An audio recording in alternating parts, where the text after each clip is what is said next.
दोस्तों, महाभारत का रण क्षेत्र और 10 दिनों के युद्ध के बाद बाणों की शैया पर लेटे हुए भीष्म पितामह, योद्धाओं का समूह उन्हें घेरे हुए है और तभी एक और योद्धा का चरण उनकी तरफ बढ़ता है और उस योद्धा का नाम है दानवीर कर्ण। वह 10 दिनों तक उनके नेतृत्व में युद्ध नहीं लड़ सका था, क्योंकि भीष्म पितामह ने कभी कर्ण को अर्धरथी कह दिया था। लेकिन जब वे शरशैया पर गिर पड़ते हैं तब वह उनसे आशीष लेने आता है ताकि वह महाभारत के युद्ध में भाग ले सके। तो रश्मिरथ के दृष्टिकोण से हम भीष्म और कर्ण के बीच हुए वार्तालाप को इस वीडियो में देखेंगे। तो आइए प्रारंभ करते हैं।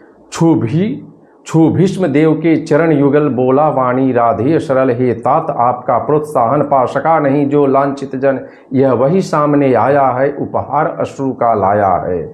आज्ञा हो तो अब धनुष धरु रण में चलकर कुछ काम करूं, देखूं है कौन प्रलय उतरा जिससे डगमग हो रही धरा, कुरुपति को विजय दिलाऊं मैं या स्वयं वीर गति पाऊं मैं।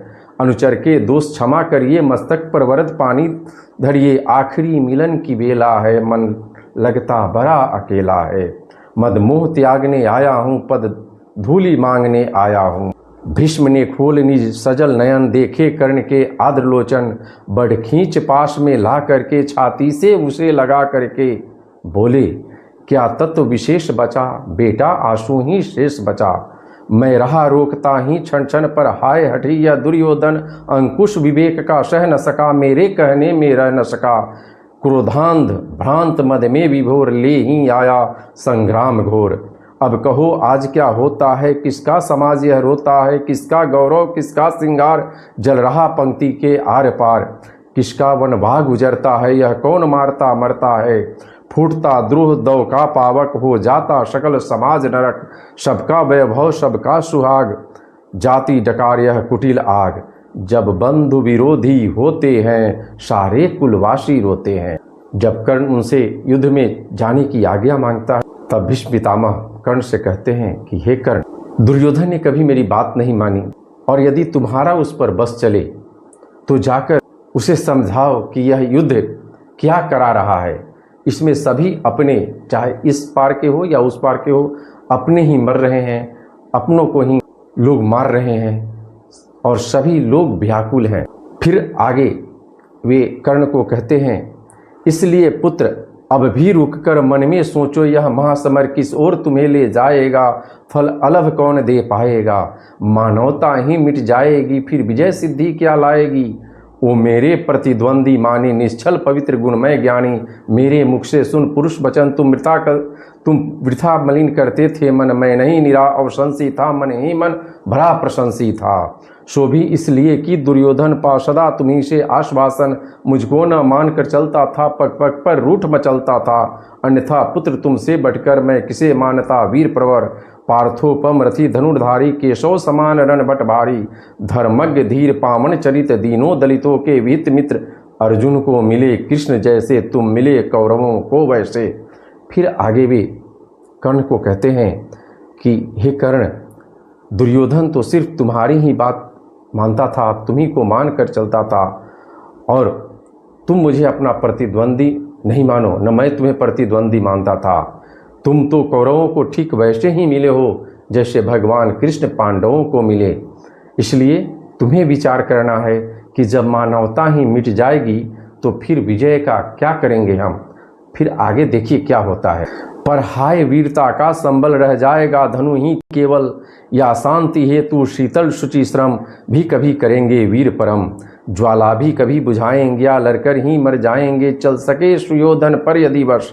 बेटा लो जग में नया सुयश, लड़ने से बढ़िया काम करो, आज ही बंद संग्राम करो। यदि इसे रोक तुम पाओगे, जग में के त्राता कहलाओगे। जा कहो वीर दुर्योधन से, कर दूर द्वेष विष को मन से, वह मिले पांडवों से जाकर, मरने दे मुझे शांति पाकर। मेरा अंतिम बलिदान रहे, सुख से सारी संतान रहे। फिर भीष्म पितामह कहते हैं कि बेटा, यदि दुर्योधन पर तुम्हारा बस चले तो यह युद्ध आज ही बंद कर दो, पांडवों से मिलन कर लो, ताकि मेरा अंतिम बलिदान हो और इसके बाद सुखी सारी संतान हमारी रहे। तो कर्ण की बारी थी। कर्ण क्या कहते हैं उसे समझ। हे पुरुष सिंह, कर्ण ने कहा, अब और पंथ क्या शेष रहा, संकटापन जीवन समान है, बीच सिंधु में महायान, इस पार शांति उस पार विजय, अब क्या हो भला नया निश्चय, जय मिले बिना विश्राम नहीं, इस समय संधि का नाम नहीं, आशीष दीजिए विजय का कर्रन, फिर देख सकूं ये भव्य चरण, जलयान सिंधु से तार सकूं सबको मैं पार उतार सकूं, कल तक था पथ शांति का सुगम, पर हुआ आज यह अति दुर्गम, अब उसे देख ललचाना क्या, पीछे को पांव हटाना क्या, जय को कर लक्ष्य चलेंगे हम, अरिदल का गर्व दलेंगे हम, हे महाभाग कुछ दिन जीकर देखी और यह महासमर, मुझको भी प्रलय मचाना है, कुछ खेल नया दिखलाना है, इस दम तो मुख मोड़िए नहीं, मेरी हिम्मत तोड़िए नहीं, करने दीजिए स्वव्रत पालन अपने महान प्रतिभट से रन, अर्जुन का शीश उड़ाना है, कुरुपति का हृदय जुराना है, करने को पिता अमर मुझको है, बुला रहा संगर मुझको। तब कर्ण कहते हैं कि हे पितामह, इतने दिनों के बाद अब शांति का कोई द्वार बचा नहीं है, क्योंकि हम युद्ध के बीच मैदान में हैं और पीछे हटने का अब तो कोई नाम ही नहीं है, इसलिए मुझे आशीर्वाद दीजिए और मुझे मेरे परम शत्रु पार्थ से रण करने दीजिए, युद्ध करने दीजिए, ताकि मैं पांडवों को मारकर दुर्योधन को विजय दिला सकूं। तो फिर जो भीष्म पितामह कहते हैं वो सुनने लायक है, वो आपके दिल को छू देगा। गांगे निराशा में भरकर बोले, तब हे नरवीर प्रवर, जो भला लगे वह काम करो, जाओ रण में लड़नाम करो, भगवान समित विस्तूर्ण करे, अपनी इच्छाएं पूर्ण करे, भीष्म का चरण वंदन करके, ऊपर सूर्य को नमन करके, देवता व्रज धनुधारी सा, केसरी अभय मगचारी सा, राधे समर की ओर चला, करता गर्जन घन घोर चला, पाकर प्रसन्न आलोक नया, कौरव सेना का शोक गया, आशा की नवल तरंग उठी, जन जन में नई उमंग उठी, मानो बानों को छोड़ शयन आ गए स्वयं गंगानंदन।